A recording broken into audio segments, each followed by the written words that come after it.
സിനിമയിൽ അണിയറ പ്രവർത്തകനായ മലപ്പുറം എടപ്പാൾ സ്വദേശി ജിനീഷിന് പറയാനുള്ളത് വെടിവെപ്പിന്റെ നടുക്കുന്ന ഓർമ്മകൾ.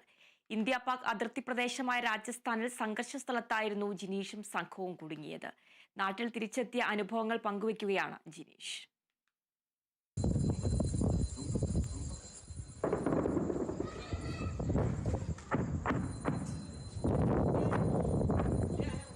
ചിത്രീകരണം നടന്നുകൊണ്ടിരിക്കുന്ന ഹാഫ് എന്ന സിനിമയുടെ സെറ്റിലെ അംഗമായിരുന്നു ജിനീഷ്.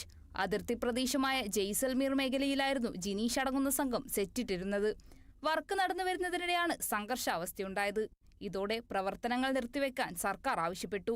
വൈദ്യുതി വിച്ഛേദിക്കുകയും രാത്രിയിൽ മൊബൈൽ ഫോൺ അടക്കം ഉപയോഗിക്കരുതെന്ന നിർദ്ദേശം വരികയും ചെയ്തത് ഭീതി വർദ്ധിപ്പിച്ചു. സ്ഫോടന ശബ്ദങ്ങളും തീഗോളങ്ങളും നേരിൽ അനുഭവിച്ചതിന്റെ നടുക്കം ജിനീഷിന്റെ വാക്കുകളിൽ നിന്ന് മാറിയിട്ടില്ല. ഈ പീരങ്കിവിട്ടുള്ള അടിമത്തൊക്കെ ആകാശത്ത് കാണുന്നത് ആദ്യമായിട്ട് ഡ്രോണാക്കണം എന്ന് പറഞ്ഞേ കേട്ടിട്ടുള്ളൂ. ഞങ്ങളെ വീടിന്റെ മുറ്റത്തിനെ നടന്ന പോലെ ഞങ്ങളെല്ലാവരും പേടിച്ച് അന്ന് ഉറങ്ങിയിട്ടില്ല. സത്യം പറഞ്ഞ അത് രാത്രി ഒരു 9 മണിക്ക് സംഭവം നടക്കുന്നത്. എന്നിട്ട് ഒരു 12 മണിയാകുമ്പോഴത്തേന് എല്ലാവരും പാക്കപ്പ് ചെയ്യാൻ പറഞ്ഞു, ഡ്രസ്സെല്ലാം പാക്ക് ചെയ്യാൻ പറഞ്ഞു. ലൈറ്റ് എല്ലാം ഓഫ് ആയിരുന്നു. പിന്നെ ആംബുലൻസിന്റെ ശബ്ദം ഒക്കെ ഞങ്ങൾ ആകെ പേടിപ്പെടുത്തുന്ന ഒരു ദിവസമായിരുന്നു അന്ന് രാത്രി. വെടിവെപ്പ് തുടരുന്ന സാഹചര്യത്തിൽ ടൂറിസ്റ്റ് ബസ് മുഖേനയാണ് മുംബൈയിലെത്തിയത്. അവിടെ നിന്നും ഫ്ലൈറ്റിൽ കേരളത്തിലേക്ക്. 100 ദിവസം നീണ്ടു നിൽക്കുന്ന ഷൂട്ടിംഗ് കേവലം 10 ദിവസമാണ് പൂർത്തിയാക്കാനായതെന്നും വെടിനിർത്തൽ പ്രഖ്യാപിച്ചതോടെ അടുത്തുതന്നെ വർക്ക് ആരംഭിക്കുമെന്നാണ് പ്രതീക്ഷയെന്നും ജിനീഷ് പറഞ്ഞു.